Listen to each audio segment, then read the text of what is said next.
누구의 이야기인가 라는 제목으로 말씀을 나눕니다. 지난 시간에 있었던 말씀하고 이어지는 말씀이에요. 아담과 하와의 이야기를 쭉 했었는데요. 그들만의 이야기일까? 저 이렇게 적어놨는데 1번에 당연히 아니죠. 그들만의 이야기가 아니에요. 아담은 어땠습니까? 기억을 더듬어 가볼까요? 스스로 자신에 대한 판단에 매였잖아요. 선악과를 먹고. 그리고 상대방에 대한 그런 생각이 옳고 그름에 매였어요. 자기 자신에 대해서는 이게 너무 부끄럽다. 벌거벗은 게 괜찮았어요. 하나님 앞에서 벌거벗고 뛰노는 게 괜찮았어요. 하나님 앞에서 자기의 감정과 마음을 표현하고 다윗처럼 사람들이 다윗이 딱 그 상태거든요. 하나님 앞에 뛰놀잖아요. 하나님 앞에 기쁨을 마음껏 표현합니다.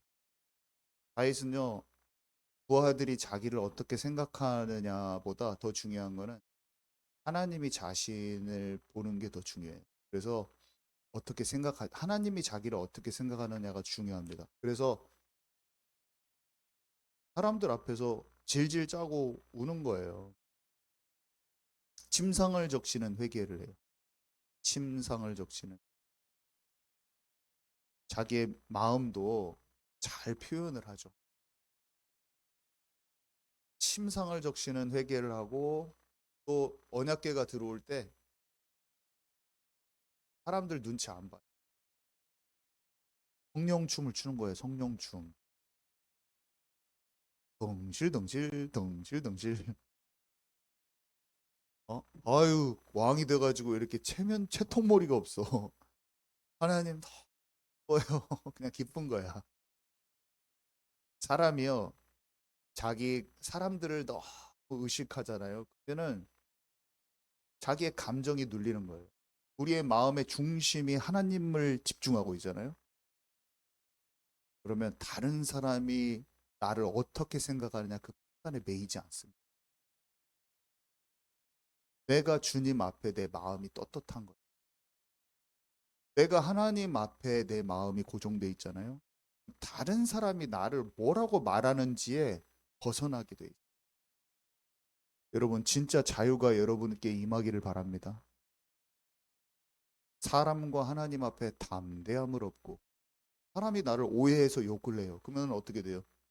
저 사람이 나를 어떻게 생각할까? 그것 때문에 나는 안 그런데 나는 안 그런데 왜 나한테 이렇게 나를 왜 그렇게 생각해? 막 그 말에 매여서 평생 사는 거야. 다른 사람의 말이 나를 규정할 수가 없는 거야. 살아계신 하나님께 내 마음이 고정되면요. 내 마음에 담대함을 얻는 거예요. 그 사람이 나한테 말한 것을 그 사람의 실수잖아요. 그 사람의 판단을 내가 용서해 줄 수가 있어요. 왜냐? 내 마음에 이미 상처로 받지 않았기 때문에 용서할 수 있는 거예요.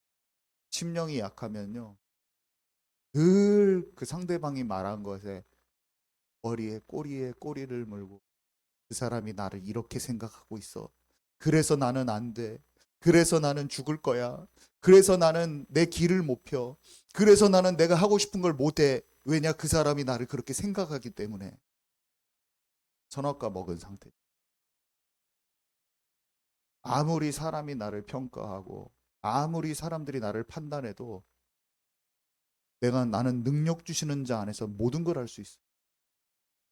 나는 하나님의 인도받을 자야.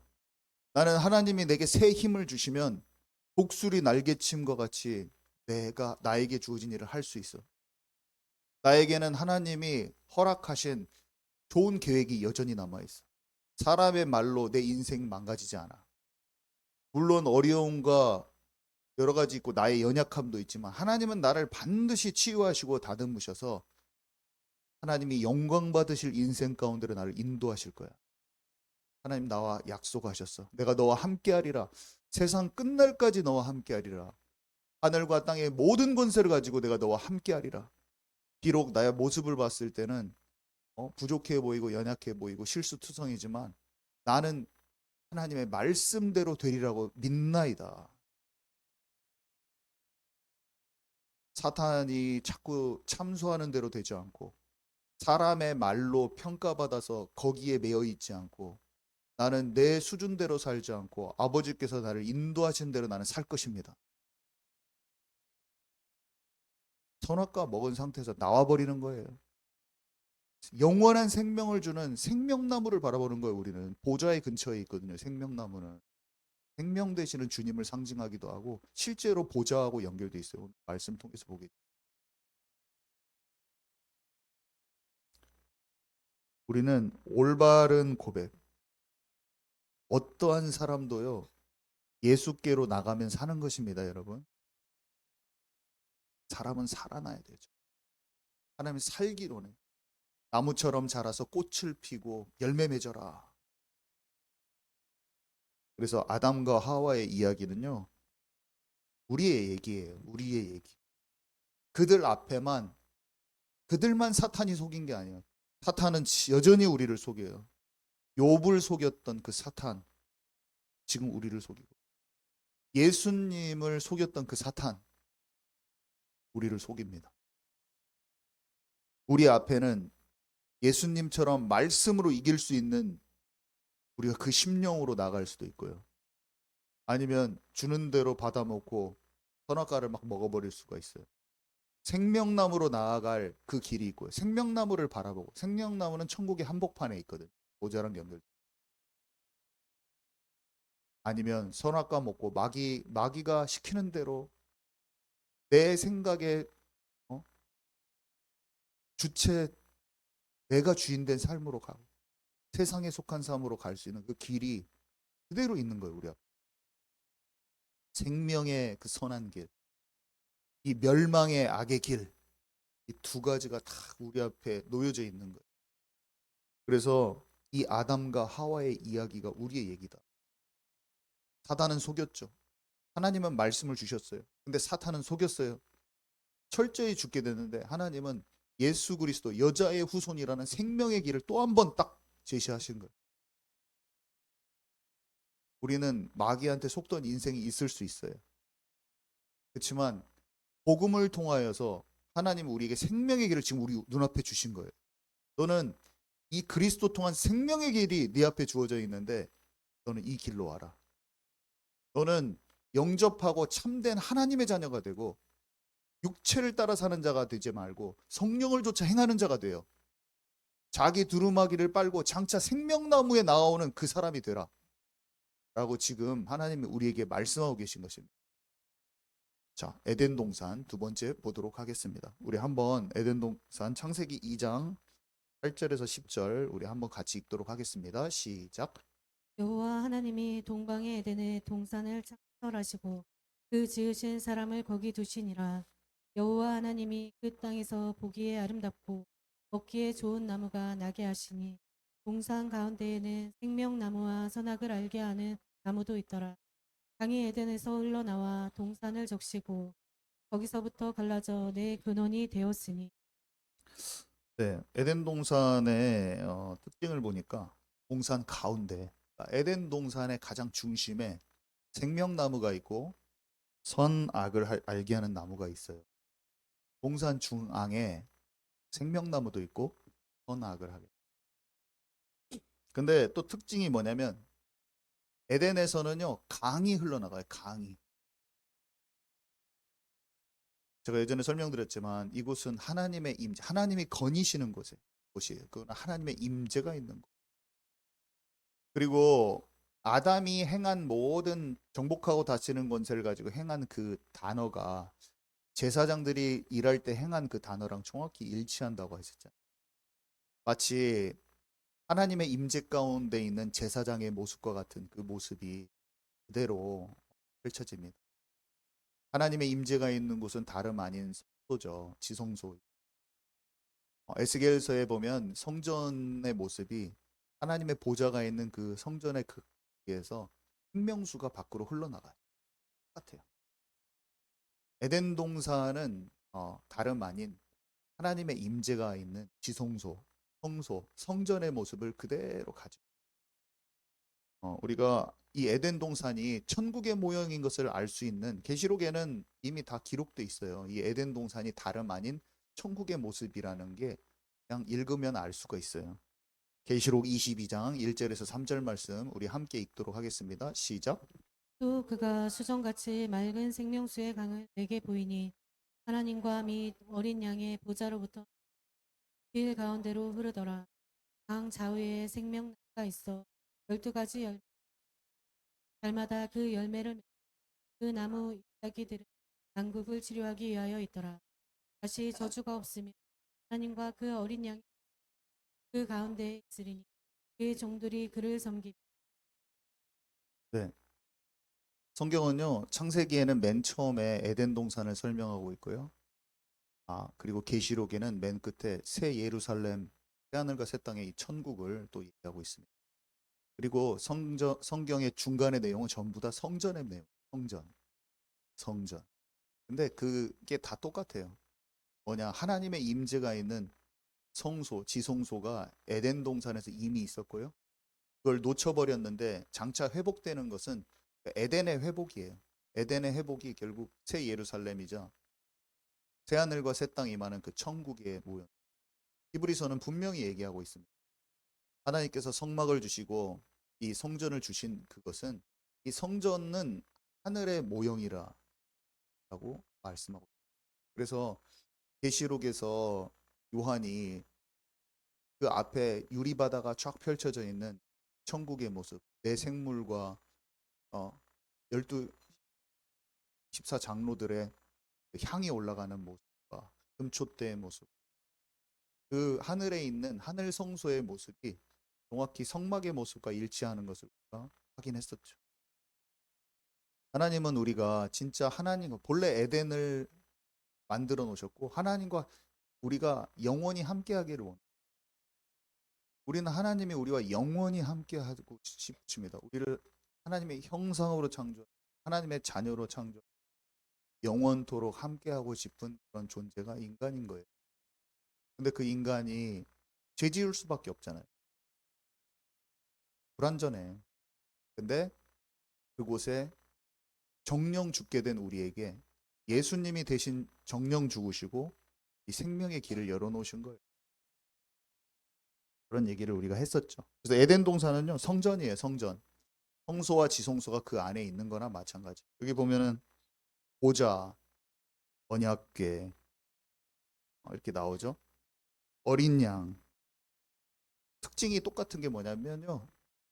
강이 흐르는데 그게 생명수의 강이 흘러요. 그리고 그 가운데 생명나무가 있어요. 근데 그 생명나무가 있는 곳이 결국에는 어디냐? 하나님과 그 어린 양의 보좌가 거기 있어요. 하나님의 임재가 있는 곳.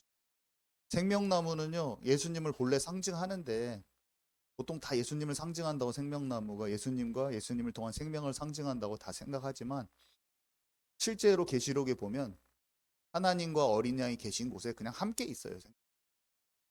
모습으로 봤을 때. 그래서 그곳의 모습은 그래요. 어린 양은 알죠? 6월절 어린 양의 피로. 어린 양은 예수님을 뜻합니다. 우리는 표면과 이면. 하나님께서 상징으로 예수님이라고 표현해야 되는데 어린 양이라고 써놨어요. 그럼 우리는 딱 보고 예수님이구만 이렇게 아는 거예요. 여러분 이해 가시죠? 어린 양이니까 또 거기에 양이 있다라고 생각하는 건 아니고 그건 예수님이에요, 그냥. 그래서 우리는 자꾸 알아줘요. 성경을 알면 희생제사가 탁 떠오르고 성막에서 번제단에 올려놓은 흠없는 어린 양, 6월절에 그 잡은 그 어린 양이 예수님을 상징한다는 게 더 잘 알아요. 하나님이 비유로 사용하셨고 비유였구나. 그 비유로 사용하신 게 저는 이렇더라고요. 지식적 관념적으로 처음에는 들었는데 말씀을 묵상하면서 성경 전체가 더 깊이 알아질수록 시인의 마음을 제가 잘 안다 이렇게 표현했잖아요. 시인이 시를 썼는데 그게 공감이 안 돼. 그 사람이 어떤 의미로 썼는지를 잘 모르니까. 그래서 시를 보고 뭔 소리야. 내가 삶이 깊어지고 어느 날 뭐 내가 들풀을 보고 어떤 생각들이 있고 내 마음에 어떤 묵상들이 많이 되고 내가 공감되는 어떤 배경이 알아지고 하면 그 깊이 알아지거든. 근데 말씀이 좀 그렇더라고요. 말씀을 계속 읽고 여러 가지 많은 것을 묵상하고 그러다 보니까 어린 양, 어린 양 했을 때 제사랑 제사장들의 모습과 막 이런 것도 많이 생각나고 그냥 어린 양이 아니야. 어린 양의 죄 없으신 것도 다 느껴지고 어린 양의 그 모습에서 여러 가지가 많은 것이 교차합니다. 시인보다 더 시인 같으신 하나님, 시인보다 비유와 상징을 더 창의적으로 활용하셔서 우리에게 말씀하시는 하나님의 마음을 조금씩 조금씩 더 깊이 만나게 되는 것을 경험하게 되더라고요. 그래서 성경에 이런 생명나무와 선악을 알게 하는 나무 이런 것들도 여러분 생소할 수도 있어요. 또 어떤 분한테는 왜 목사님 왜 조금 한 단계 더 깊이 들어가지? 근데 들어놓으세요. 그럼 어느 날 이게 깊이 알아집니다. 그럼 신앙서적도 마찬가지예요. 신앙서적이요. 여러분 책을 읽다가 이런 거 경험해 본 적이 삼국지도 그래. 사람들이 10대 읽었을 때 삼국지의 느낌이 다르고 20대 읽었을 때 삼국지의 느낌이 다르고 30대 다르고 50대에 다릅니다. 어렸을 때는 유비를 좋아하다가 나중에 사업 좀 해보면 조조가 좋았다가 막 그렇습니다. 막 이런 얘기를 하거든요. 신앙이 연수가 갈수록 성경에 읽는 깊이가 달라요. 왜냐하면 하나님이 감춰놓으신 보화가 더 깊이 발견되기 때문이에요. 그런 원리예요. 그래서 신앙서적도 되게 그래요. 저는 신앙서적이 한 10년 전에 읽었던 걸 다시 꺼내봤는데 분명히 그때 몰랐던 게 지금 알아지는 게 있다. 내가 그때 모르고 줄을 쳐놨네. 성경은 더 그래. 성경은 하나님의 보화가 담겨져 있어요. 그래서 알고 보면 성경이 최고 재밌어요. 진짜 재밌어요. 왜냐면 진짜 살아있는 그 사람들의 얘기와 그 사람이 말한 말에 막 그 사람 생각이 담겨 있거든요. 주님과 교제했던 흔적이 있고 어떤 간증집보다 놀라운 책일 뿐만이 아니라 그 비유와 상징은 하나님이 실제로 하신 거기 때문에 하나님이 사람의 입을 통해서 예언은 사사로이 한 것이 아니라 성령의 감동받은 자가 했고 하나님의 깊은 것을 통달케 하시고 진리 가운데로 이끄시는 분은 성령이기 때문에 성령에 의지할수록 말씀의 깊은 것이 알아지는 건 당연한 것입니다. 그래서요 거기에 모습이 두 가지가 있잖아요. 생명나무가 있고 생명수가 있어요. 예수님은 저는 생명나무 하는데 바로 이게 떠오르더라고요. 나는 포도나무여 너희는 가지니. 성경에는요 나무로 사람을 많이 표현해요. 자기가 나무라고 표현해요. 예수님은. 너희는 붙어있는 나무라고도 표현하고 나무에서 가지가 떨어져 나가면 말라 비틀어지는 거야. 그 나무에서 진액을 공급받아서 붙어 있으면 열매 맺어. 자기 자신을 나무로 표현하는. 생명나무 했을 때는 전 예수님이 많이 떠올라요. 여러분 어떠십니까? 그 해석이 맞고 틀리고 떠나서 나는 그게 떠오르는데. 생명수는 뭐합니까? 생명수. 목마른 자 값없이 와서 마시라. 목마르지 아니하리라. 주님이자 주님의 말씀이 생명수 같은 거예요. 근데 그 생명수가 보좌에서 흘러나가고 있어요. 보좌에서 생명나무가 막 쫙, 보좌에서 강이 쫙 생명수가 올라가는데 여러분 벚꽃 터널 지나가 봤어요? 생명나무가 열매를 맺으면서 강가를 터널같이 쫙 가고 있는 모습을 한번 생각해 보세요. 생명수가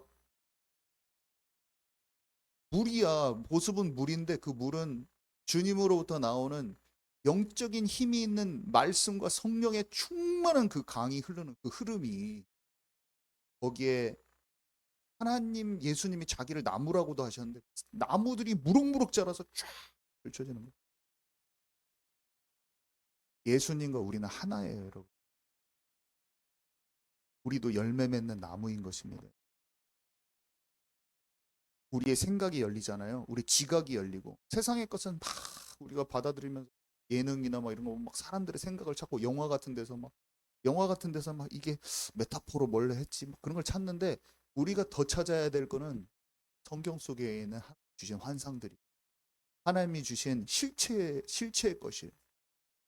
그것을 우리는 더 소망하고 더 알아내고 싶고 주님의 마음을 찾아내는 게 더 풍성해.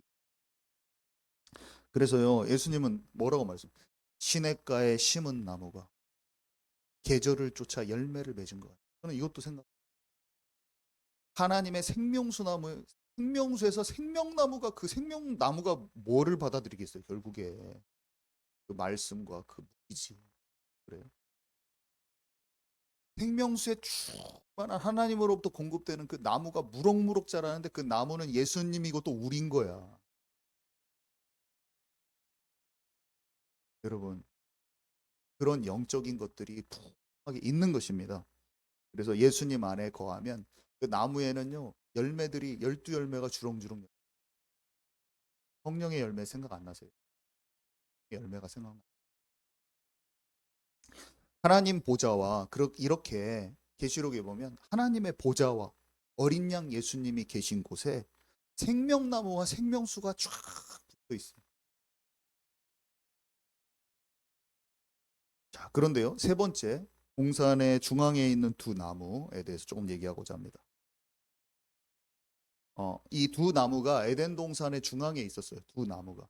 한 나무는요, 생명나무라고 불리지고 또 하나는요, 선과 악을 알게 하는 나무였어요.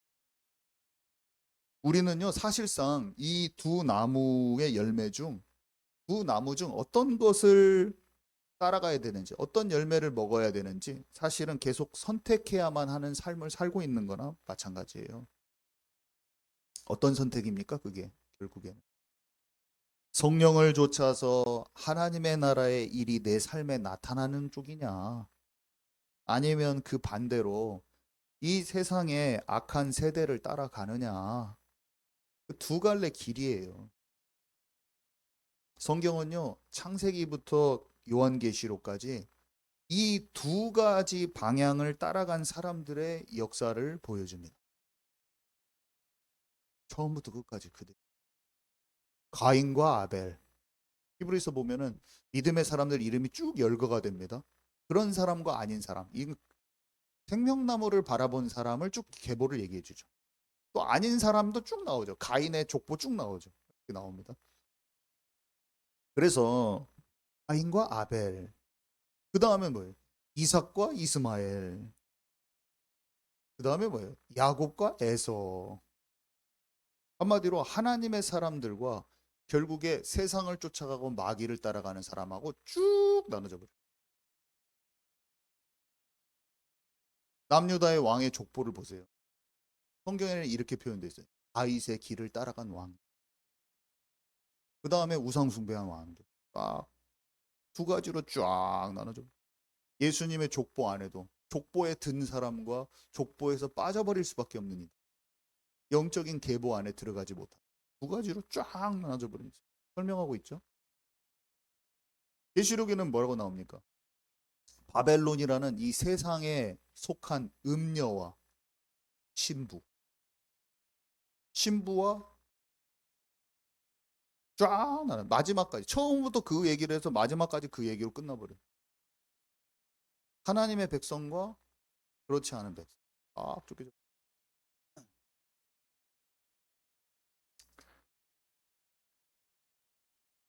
자, 그래서 이 성과학을 알게 하는 나무, 생명나무는 한마디로 아까 보좌 쪽으로 가는, 하나님의 임재 쪽으로.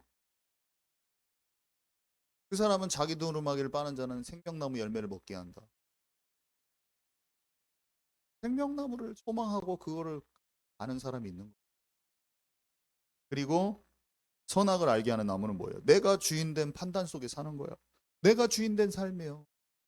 나 자신과 다른 사람에 대한 판단이 늘 옳고 그름 따지고 맞다 틀리다 계속 따지고 상처에 매여 있고 과거의 한 말에 맨날 매여 있어. 과거에 사람이 한 말에 매여 있는 것은 뭐냐면 그 말 한 사람을 용서하지 않겠다는 뜻하고 같아. 여러분 아멘이십니까? 내가 어떤 말에 매여 있다는 것은요, 그 사람을 용서하지 않겠다라는 말하고 똑같아.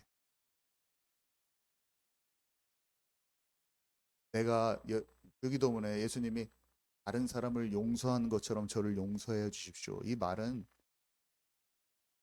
인간적으로 용서해 주란 말이 아니에요. 진짜 하나님의 사랑으로 그 사람을 보라는 말인데 상처에서 벗어나라는 말도 같이 돼 있는 말이에요. 같은 말이에요. 상처에 매여 있으면 용서하지 못하니. 과거의 말에 잡혀 있으면 용서하지 못하니. 그 사람은 영이 틀어 막혀져 있습니다. 그래서 말씀이 안 들려요. 말씀이 언제 들리냐? 상처를 뽑아낼 때 들립니다. 그래서 많은 말씀을 듣고 지식을 채우는 것보다 오늘 내게 와 있는 깊은 상처의 못을 하나 톡 빼요. 성경은 지식이 아니거든요. 지식은요, 제가 지식 엄청 많이 알려드릴 수 있어요. 상징은 이것은 이런 비유고 저것은 저런 비유고 뭐 머리가 커지는 거죠.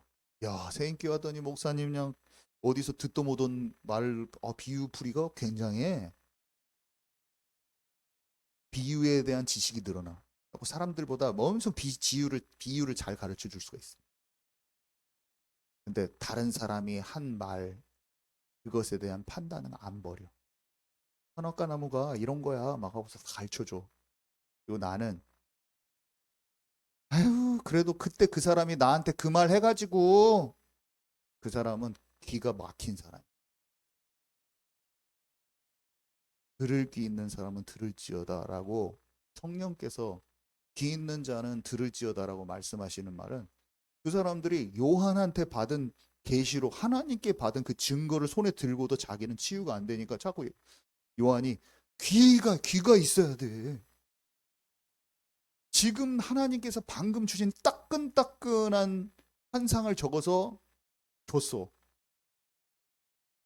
근데 음녀의 신분을 안 버려. 치유받는 건 선택을 안 하는 거예요. 여러분 지식을 많이 알아는 게 중요하지 않아요. 이거 하나도 중요하지 않아요. 뭐가 더 중요하면 이거 한 몰라도 돼. 내 안에 상처가 오늘 톡 뽑아져서 마음이 노곤노곤해지면 끝인 거예요. 성령의 역사인 거예요. 그게 성령의 역사와 참된 변화. 제가 봐봐. 유풀이 엄청 긁어 모아가지고 어떤 교회보다 잘 설명해 줄 수가 있어요. 그럼 우리 교회가 어떻게 되냐? 그렇게 해서 치유 못 받으면 머리는 대빵만하게 커지고 몸은 조그만한 그런 게 되는 거죠. 행함이 없는 실제로 행함도 내가 막 노력하는 게 행함이 아니잖아요. 착각하면 또 그런 행함을 하는데 그런 행함 말고 살아있는 데서 나오는 참된 행함이 없어. 참된 살아남이 없어. 참된 치유가 없어. 참된 상처를 뽑아내는 게 행함이에요, 여러분. 행함이 교회 일을 헌신 열심히 하는 게 행함이 아니고 행함은 내가 치유되는 게 행함인 것입니다, 여러분. 아멘이십니까? 내 안에서 상처에 더 이상 매여 있지 않은 것이 행함이에요, 여러분. 행함이 여기 와가지고 바닥을 열심히 닦는 게 행함이 아니에요. 그런 행함 없어도 돼요. 교회 좀 더러워도 돼요. 어떤 행함이 있어야 되냐면 말씀으로 자유케 되는 행함이 있어야 되는 것이에요.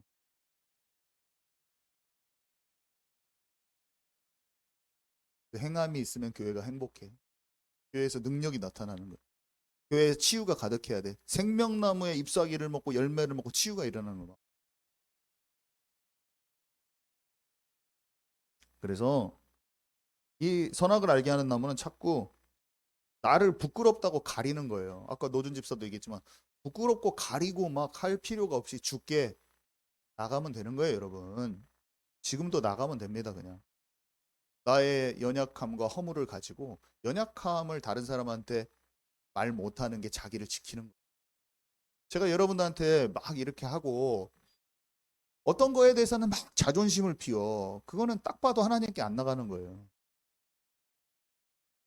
제가 뭘 모르면은 막 모른다고도 말하고 배우고 청년들이 잘하는 거 있으면 빨리 컴퓨터 기기 하는 그런 것도 막 못 배워 내가. 막 내가 모르는다는 것을 말하기가 싫어.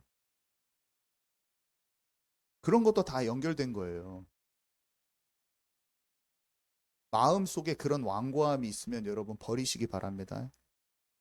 모를 수도 있어요. 영적인 것도 어떤 부분은 내가 알아도 어떤 부분은 모를 수가 있어. 그럼 어린아이와 같이 그냥 나가는 거예요.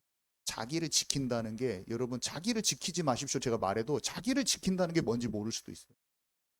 자기를 지키는 것, 지키지 않는 것이 자존심 안 피우는 거, 그게 또 인간적인 자존심만 말하는 것도 아니라, 제 말을 잘 묵상을 깊이 해보세요.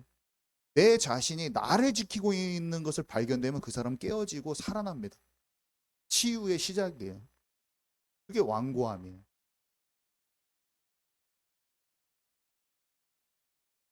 내가 뭘 모르면 모르는 거지. 안 배웠으면 배우면 되지. 여러분, 제 말이 이해 가십니까? 영적인 것도 마찬가지고 육신적인 것도 마찬가지. 나 자신을 땡땡하게 지키지 마세요. 과거에 갖고 있는 것으로 모든 것을 보려고 하지도 마시고, 뭐 두 나무 이야기를 뭐 그냥 새롭게 하는 거예요. 새롭게 알아진 것을. 판단이 많은 사람은 하나님이 주신 것이 새롭고 좋은 것이 와도 판단만 하다. 받아야 돼. 받아 먹어야 돼. 여러분, 마음을 어린아이 같이 하시기 바랍니다.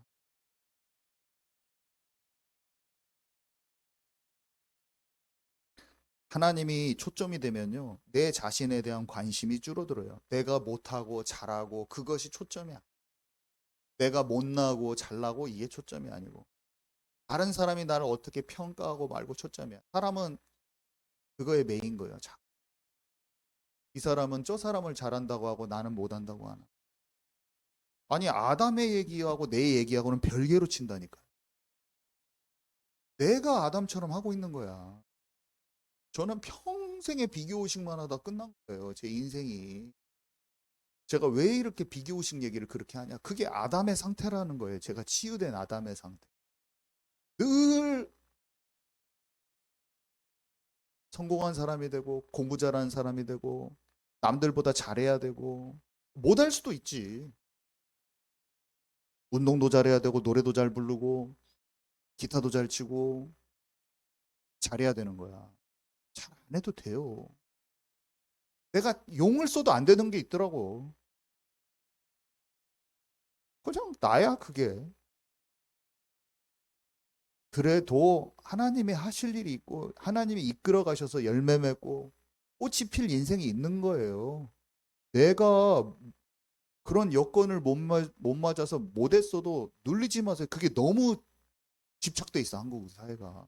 그게 영적인 큰 병 중에 하나. 그래서 자살이 높은 거예요. 엄마들의 얘기들 잘 들으려고 이렇게 하고 있는데 자기도, 엄마들도 눌려 있고 자식들도 다 눌려 있는 거야. 전과목 90점 다 넘어야 돼가지고 죽겠는 거야. 애는 달리기만 잘하는 에릭 리들인데, 달리기만 잘해갖고 올림픽 가서 달리기 1등하고 하나님께 찬양 드립니다 하고 성교사 나가면 되는데, 엄마가 집에서부터 넌 달리기도 잘해야 되지만 국영수 사과 다 90점 넘어야 돼. 오늘 보니까 너 수학은 70이야. 너 인생 배렸어. 앞으로 어떻게 살 거야? 손대! 딱! 아, 못할 수도 있지. 달리기만 잘하면 되지. 얘는 그 길이 있는 거예요. 아니, 그럼 저는 달리기도 못하고 음악도 못하고 아무것도 못하는데요? 장사 수완이라도 있어. 한번 능력치로 평가하는, 세상의 시험으로 평가할 수 없는 뭐라도 있다니까요, 여러분. 어떤 사람은 그냥 사람들 마음만 잘 살펴. 아무것도 못하는데. 세상의 시험으로 자기를 규정짓지 마시기 바랍니다. 그냥 나는 난 거예요. 하나님이 그래도 나를 인도하셔요. 팔다리 아무것도 없어도 그냥 말로, 입으로 사람 살리는 거예요. 그냥 자기가 자기 옷도 못 입어. 비교의식 자체가 나 자신을 하나님의 눈으로 보지 않는 자기 판단에서 시작되는 거예요, 여러분. 그것도 하나님 떠난 인생의 깊은 거. 자녀들에 대한 기대, 나의 막 기대도 잘못된 판단이고, 얘는 못할 것 같아 절망적으로 보는 것도 나의 판단. 하나님이 그와 함께 하셔서 그에 대한 계획을 이루시는 것인 것을 깨달으시기 바랍니다. 그래서 너무나 내가 밀어붙일 필요가 없이 하나님이 원하신 길을 찾도록 도와주면 돼요. 인생은 그럴 때마다 행복으로 들어갑니다. 행복. 사람은 그럴 때마다 행복으로 들어가는 거예요.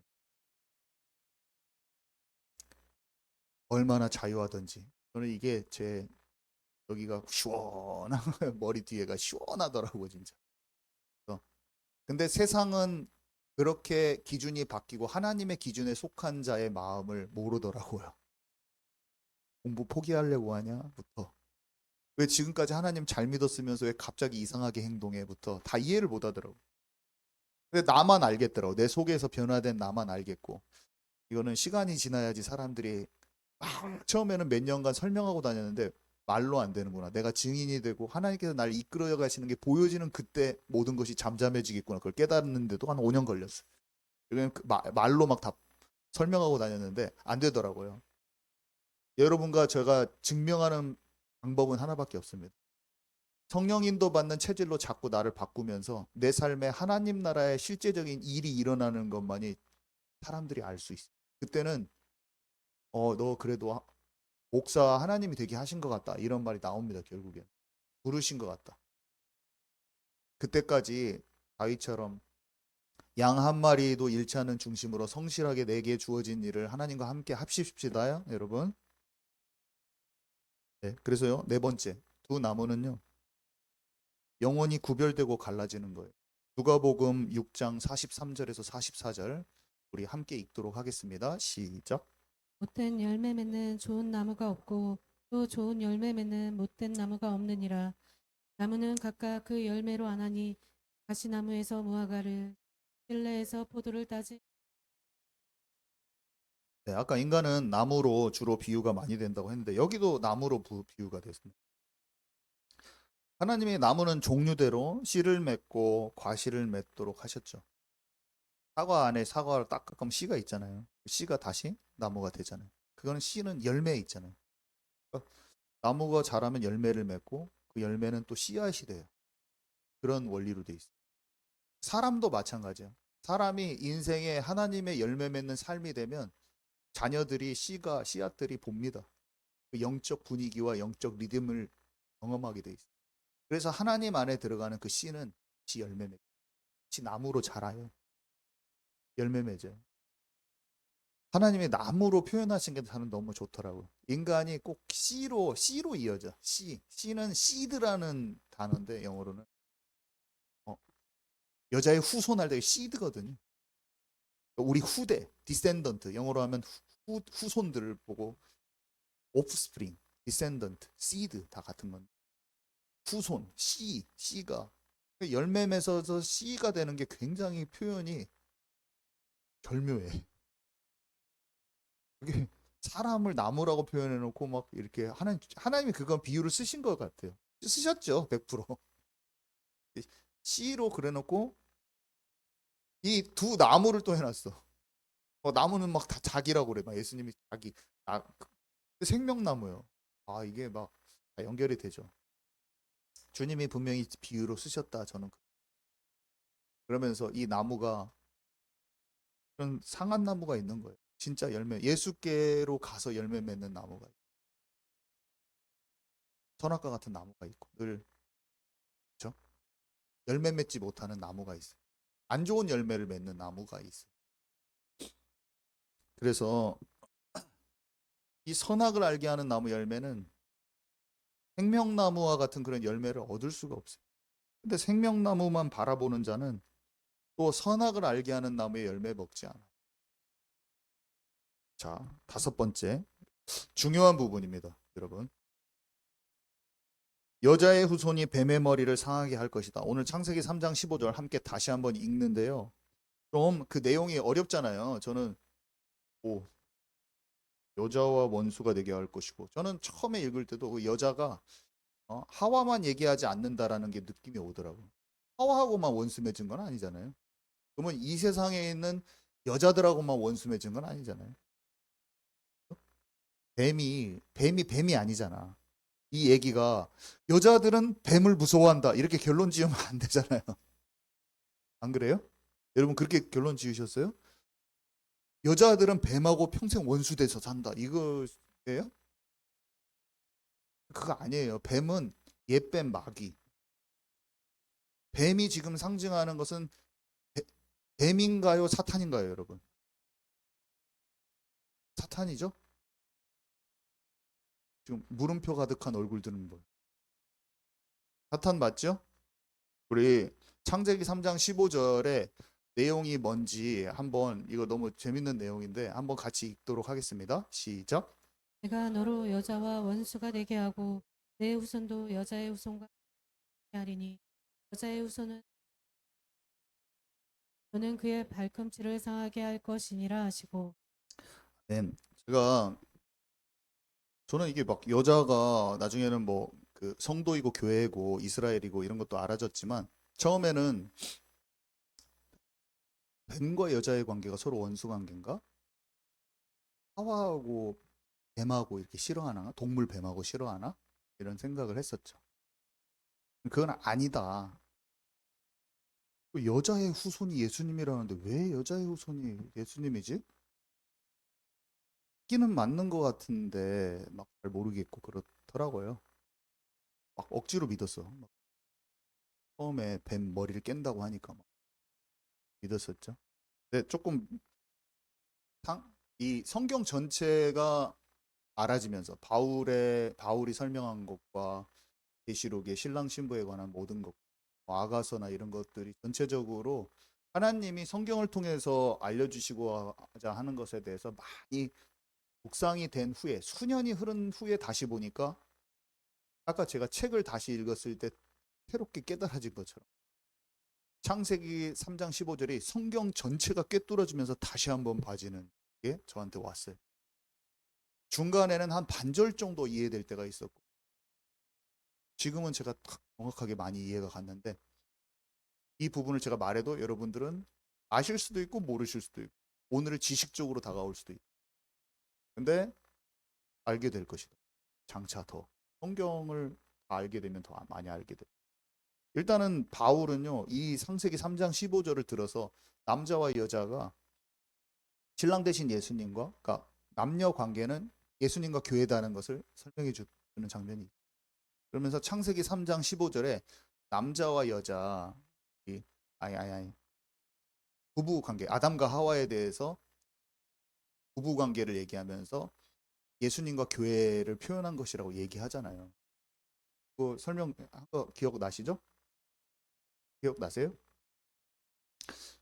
어, 낮과 밤이, 또 안식일이 영적 사이클, 전체적으로 장차 올 진정한 안식을 의미하듯이 낮과 밤도 분명히 성경에는 무엇이라고 되어 있냐면, 이 우리 인생의 지구가 돌아가고 별들이 움직여서 만들어진 이 낮과 밤, 우리가 봤을 때 환한 낮과 밤이 영적인 어두움과 빛을 상징한다는 성경에 기록되어 있습니다. 우리가 만들어진 이 만물이요, 하나님의 어떤 마음들을 굉장히 많이 대변하고 있어요. 근데 놀라운 것은 남자와 여자라는 그 존재 자체가, 바울은 뭐라고 생각한다고 말하냐면, 하나님, 예수님과 우리의 관계를 얘기한다고 바울이 설명을 해줍니다. 인간 자체도요, 남자와 여자도 신랑 신부, 예수님, 신랑 되신 예수님과 신부된 우리를 표현하고 있어요. 계시록에서도 요한이 표현하고, 바울은 부부 관계를 통해 교회 자체를 예수님이 머리 되고 몸된 성도들, 지체들을 얘기해 줍니다. 그러면서 교회를 예수님은 아버지와 내가 하나인 것, 저들도 우리 세계 하옵소서. 한 몸, 한 몸, 몸이 남편이 부모를 떠나 그 아내와 한 몸을 이룰지라, 한 몸 되게 하는 그 비밀을 얘기하는 거예요. 남자와 여자라는 그 존재, 인간이 남자와 여자로 돼 있는 그 존재 자체도 하나님과 인간의 그 깊은 관계로 들어가야 된다는 걸 여러 차례 얘기하고, 야다라고 하죠. 남자가 여자를 신혼방에서 서로를 깊이 아는 것 같은 그런 식으로 하나님 설명을 해요. 야다라는 단어. 다른 설교에서 들어보셨죠? 그래서 바울은요, 남자와 여자를 신랑과 신부의 예표로, 예수님과 교회의 예표로 설명하는 장면이 있죠. 너로 여자와 원수가 되게 하고 했을 때, 이 여자는요, 하와하고 뱀만 원수가 된다는 뜻이 아니에요. 여자는요, 신부예요. 이스라엘과 교회를 뜻해요. 사탄은요, 누구하고 원수예요? 살아있는 교회하고 원수된다는 거 여러분 아시기 바랍니다. 사탄은요, 창세기부터 계시록까지 인간 역사 전체에 있어서 원수예요. 살아있는 교회와 대립관계예요. 그러면 이제 네 후손도 여자의 후손과 원수가 되게 하리니, 네 후손, 저는 여기가 더 어렵더라고. 네 후손하고 네 후손은 마귀의 자녀들이거든요. 시드. 후손은 영어로 보면 킹 제임스 버전에 보면 시드. 어. 아브라함에게 네 씨로 말미암아 천하 만민이 복을 얻으리라. 그게 다 시드예요. 네 씨로 말미암아 천하 만민이 복을 얻으리라. 너의 후손, 네 씨, 사탄 너의 씨. 성경에는 가라지를 뿌려놨다고도 표현되어 있는데, 네 씨, 여자의 씨. 아까 뭐라고 했습니까? 나무가 열매를 맺고 열매 맺어 씨가 후손으로 가는데, 씨, 이 후손. 하나님 떠나 세상의 종노릇 하는 이들, 세상 임금을 경배하는 이들, 늘 선악과만 따먹는 이들, 자기가 주인 돼서 자기 방법, 자기 판단, 자기 힘을 믿고 사는 뱀의 씨의 속성에 속해 있는 자들. 그 사람들은요, 가인과 아벨이 그랬듯이 하나님께 속해 있는 후손들과 계속 대립 관계가 됩니다. 원수. 근데요, 이 여자의 후손은 1차적으로는 그 여자와 여자의 후손, 여자는 교회와 그 이스라엘과 그 교회들인데, 1차적으로 교회, 그리스도를 따르는 사람들인데, 예수가 오실 것을 믿는 이들과 예수님 오신 후에는 예수님이 다시 오실 것을 믿는 이들, 예수께 속한 이들이죠. 근데 이 여자의 후손의 최종 성취자는 당연히 예수 그리스도이죠. 아브라함에게 약속하신 그 씨, 아브라함을 통해서 올 시드, 씨, 여자의 후손. 여자의 후손이 뱀의 머리를 박살내버릴 것이다. 그게 아브라함을 통해서 성취됐죠. 하나님께서 아담에게 주신 창세기 3장 15절의 이 언약은 여자의 후손이 뱀의 머리를 박살내버릴 거다. 머리를 분쇄해버린다는 뜻이고, 분쇄 갈아버리는 거죠. 발꿈치는 어디 끝부분을 뜻해요. 그래서 별로 대수롭지 않은 부분. 거기를 상하게, 육신을 상하게 했지만, 육체를 상하게 했지만 영을 죽일 수 없는 자들은 두려워하지 말라. 육체만 조금 죽였지만 이 진짜 영원한 생명을 절대로 없앨 수 없는 이 사탄이 자폭한 십자가에서 자기가 자살골 넣은 거랑 마찬가지. 십자가의 죽음을 죽게 했지만 자기가 자살골 넣은 거라고 표현했잖아요. 이 예언의 최종 성취자, 여자의 후손들이 있지만 그것의 최종 성취자는 예수 그리스도. 그래서 계시록에 보면 여자가 아이를 낳는 장면이, 여자가 아이, 계시록에 설명. 이스라엘이라 여자의 남은 자손은 그리스도인들이라. 똑같은 말이에요. 그 여자의 남은 자손, 여자의 자손, 후손, 시드, 그것도 시드, 그것도 렘넌트, 남은 자손, 영어로는. 그래서 하나님께 속한 그 백성들이죠.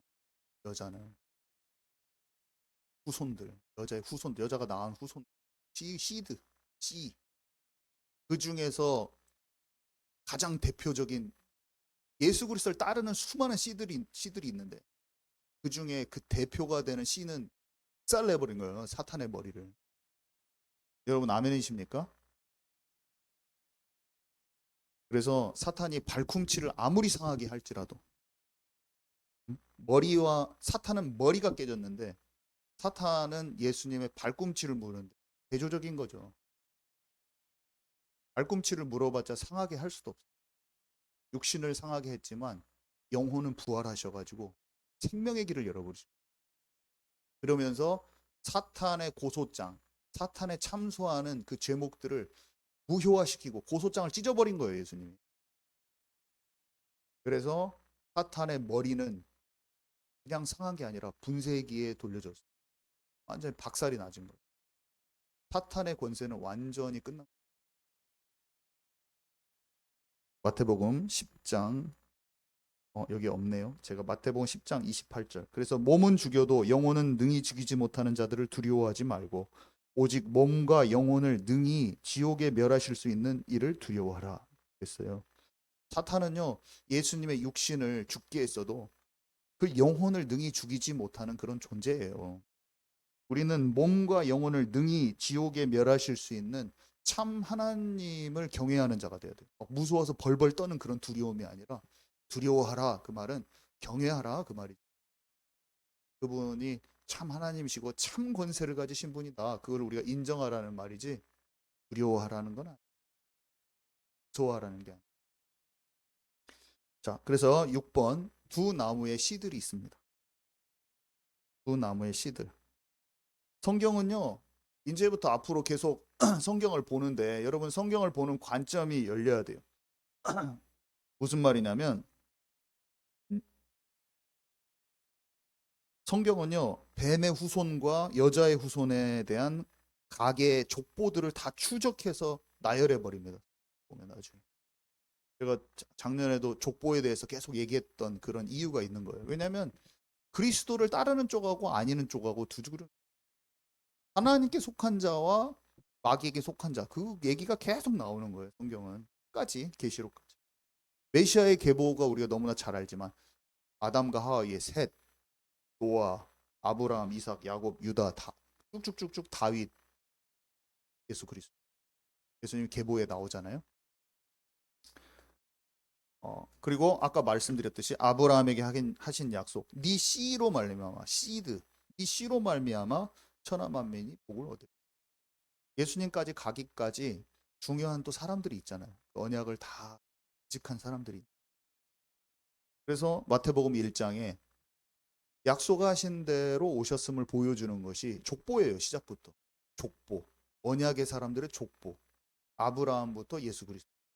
그 족보는 고리타분한 게 아니라 하나님의 약속을 증명해주는 결정체고 좋은 거예요. 족보를 볼수록 왜 사람이 누가 누구를 낳고 그 중요한지도 않은 걸 뭐하러 보여주냐?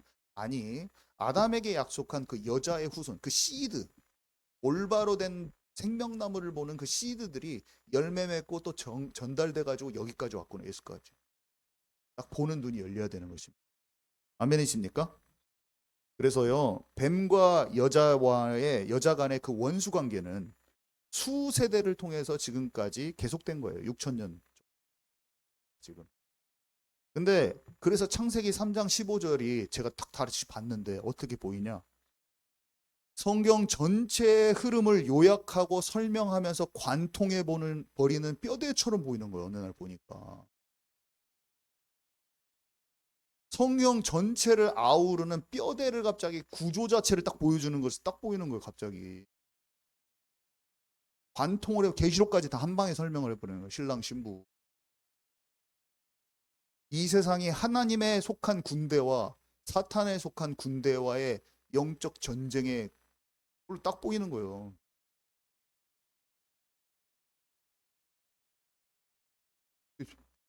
중간에 알아지더라고. 중간에 한 반절 정도 알아졌어요. 중간에. 근데 계시록까지 전체다가 딱 알아진 다음에 명확해. 정확한 거예요. 너무 신기했죠. 누구의 해석을 빌리는 게 아니라 다른 사람이 나한테 말을 해줘. 나는 몰라. 다른 사람이 만약에 나한테 이렇게 설명을 해줘도 나는 이게 맞아? 나는 아는 거예요. 왜냐? 사탄이 있고 하나님 있는 거를 다 알고 족보에 대해서 모든 계보가 내가 정확하게 이게 다 뚫어져서 알고 계시록이 딱 열려버리니까 이 얘기가 이걸 설명한다는 게 성령이 되게 알려줘서 알아버리는 거야. 놀라운 일이죠. 누가 알려준 게 아닙니다. 써져 있어도 그걸 분별을 못 합니다. 그래서 제가 지금은 저도 감사한 게 배우고 써져 있어도 맞는지 안 맞는지 몰라요. 이런 해석처럼. 내게 주시는 심령해 주시는 확신과 큰 확신으로 제가 말씀드립니다. 더 깊이 알아지는 은혜가 여러분께 있기를 바랍니다. 그래서요, 계시록에 아까 최종적으로 나타난다고 그랬잖아요. 신부와 음녀라는 단어로. 새 예루살렘에 속한 자가 있고요. 바벨론에 속한 자가 있는 거예요, 여전히. 우리 안에는 두 종류의 씨가 있는 거나 마찬가지예요, 결국에. 한 씨는요, 어떤 사람은 뱀의 속성을 따라가는 거예요. 또 다른 씨는요, 그리스도의 속성을 따라가는 거예요. 여러분. 성경에는 뭐라고 나와요? 육체를 따르는 이와 성령을 조차 행하는 이를 말합니다. 고린도전서 2장 14절 말씀 우리 함께 읽을 건데요. 시작. 육에 속한 사람은 하나님의 성령의 일들을 받지 아니하나니 이는 그것들이 그에게는 어리석게 보이며 또 그는 그것들을 알 수도 없나니 그러한 일은 영적으로 분별되기 때문이라. 성령을 통해서 거듭난 사람은요, 이 세상에 살아도 눈에 보이는 것에 좌지우지 되지 않아요. 하늘나라를 경험하고, 다른 사람은 몰라요. 하늘나라의 것을 늘 경험하는 거예요. 하늘의 것들이 분별되어지는 거예요. 그래서 삶 속에 자꾸 내면에는 하나님의 나라가 이루어져요. 그리고 삶에는 그냥 언행심사야. 말하고 행동하는 것 같은데 하나님 나라의 일이 성취되는 삶으로 자. 결론입니다. 아까 얘기했지만 욥을 시험했던 사탄은요, 여전히 존재해요. 40일 예수님의 40일 금식 후에 성령에 이끌려 마귀에게 시험 받으셨어요. 욥도 하나님한테 허락받잖아요. 뱀은요, 지팡이도 됐다가 지팡이가 뱀도 됐다가 뱀은 도구일 뿐이에요. 하나님이 쓰시고 싶을 때 구원 사역을 위해서 마지막에 미혹하라고 했다가 천년왕국 때는 들어가 있어. 그럼 막 무정에 들어가 있다가 나와서 한번 혼란스럽게 해. 그럼 혼란했다가 이제는 불지옥 불못에 들어갈 시간이야. 그럼 걔는 들어가야 돼요. 하나님이 허락하실 때만 일할 수가 있어요. 결국에는 불못에 갑니다. 알곡과 가라지를 가르는데 좀 쓰임 받다가 또 나중에는 얘가 적그리스도가 쓰임 받죠. 적그리스도가 쓰임을 받아요. 만약에 7년 동안 마지막 3년 반에 또 많이 쓰임 받잖아요. 그때 내가 적그리스도한테 가서 웃기는 말이지만 예수 그리스도 이름으로 떠나가라 그럼 떠나갈까요? 여러분 떠나갈까요? 안 떠나갈까요? 여러분 안 떠나가요. 내가 예수 그리스도의 이름으로 귀신 못 쫓아냈으니까 난 낙심됐어. 적그리스도 못 쫓아냈어. 마귀는 자기 할 일을 하는 거야. 제가 뭘 말하려고 하냐면 우리가 생각하고 있는 하나님의 뜻을 모르고 하나님이 돌리시는 흐름을 모르면 마귀를 쫓아내고 안 쫓아내는 것도 내 관점이야. 다른 것은 다 속아. 삶 속에서는 고집 다 피우고 상처는 다 배어 있어. 근데 어디 집회 갔더니 막 쓰러뜨리는 거야. 와, 이곳에 하나님 살아계신 것 같아. 그 사람 막 귀신은 다 들락날락해요. 귀신 쫓아나갔어. 그 다음 날부터 또 상처에 매여 있는 거야. 그게 귀신이야. 아니 상처는 귀신 아니야. 막 이런 게 귀신이지. 떡 쫓아냈어. 그 다음 날은 미워하고 살아 또 계속 그게 귀신이요. 귀신이 뭡니까? 마귀에게 속는 삶이. 내가 놈들 계속 미워하고 판단하고 사는 게 귀신에 잡힌 삶이요. 병이 왔어요. 문둥병 걸렸는데 문둥병은요 하나님 말 안 듣면 문둥병 걸렸다가 낫을 수도 있는 거예요, 여러분. 문둥병을 걸리게도 하고 넣었더니 문둥병 걸렸어. 하나님은 문둥병을 사용하셔서 깨닫게도 하시는 거예요. 없애 치유하시기도 하는 거예요. 병을 내가 못 고쳐서 하나님 능력이 없는 사람이야. 아니요, 나는 내가 어이구 경빈아, 너 그거 문둥병 걸릴 일이야. 제가 막 뭐를 하나님 앞에 대적하고 있어. 너 그 문둥병 걸릴 일이야. 그래서 나는 문둥병이 걸렸어 만약 다음 주에. 아이고 어떤 목사님은 병 치유한다는 목사님들 많은데 정용 목사님은 문둥병 걸리게 하는 목사님이요. 그게 하나님의 뜻이라니까요. 문둥병 걸렸잖아. 재앙을 내렸잖아, 재앙을. 재앙을 내리는 것도 선지자의 역할이잖아요. 그죠? 여러분 이해 가세요? 병이 병이 낫는데 초점이 있는 게 아니라 병은 하나님의 뜻에 따라 낫게도 하고 거듭하기도 하는 거예요. 나만 장군이 병에 걸렸는데 우상 숭배 안 하고 자기의 것을 자기 갑옷 벗고 이런 걸 이 사람 두려워하지 않는 거야. 사람들 앞에서 요단강에서 자기 치부를 다 드러내. 여러분 치부를 드러내야 돼요. 나를 지키지 마세요. 나는 안 그래. 나는 나쁜 놈 아니요. 다 갑옷을 벗어야 돼. 자기 지위를 내려놔야 돼. 한 번만 씻지 뭐 7번이나 씻으래. 한 번만 씻는 것도 귀찮아 죽겠구만. 씻고 나와서 옷 닦고 들어가고 또 씻고. 아니 이 사람은 그냥 자기 왔는데 내가 지금 유명한 사람인데 나와 보지도 않아. 그냥 안에서 가서 씻으라고 그래요. 얼마나 짜증나요. 메신저를 판단 안 하는 거지. 내게 합당한 은혜를 이 메신저가 주겠거니 생각하는 거예요. 사람들은요. 겉만 번지르르 하면 그 사람 따라가죠. 흠모할 모양이 없는 작은 선지자에게 나오는 하나님의 음성을 들을 줄 아는 사람이 돼야 돼요. 자기 판단에 매이지 마세요. 말씀을 자기 판단에 매이면 안 돼요. 자기가 영으로 너무 우둔하고 몰라. 근데 그거를 취할 수 있는 겸손함이 없는 거예요. 그러면 그 사람은 영이 잘하지. 게하시는 어때요? 탐욕을 부리다가 문둥병이 걸려요. 문둥병을 치유받은 사람인데 그 문둥병이 치유된 것을 눈앞에 보고도 문둥병 걸려요. 미리암은 어때요? 영적인 교만. 질서 가운데 있지 않으니까 문둥병이 걸리게 되는 거야. 하나님은 문둥병을 걸리게 해서도 깨닫게 하시는 거예요. 문둥병이 좋은 역할을 했네. 낫는 게 다 답이야. 어떤 사람이 힘든 일이 있는데 그 힘든 일이 주께서 허락하셔서 깨닫게 되면 복된 일인 거예요. 질병이든 경제가 취해지든.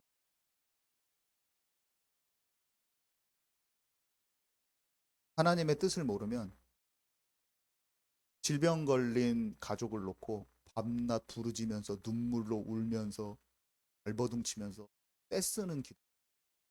그의 영혼에 하나님이 하시는 일을 모르는.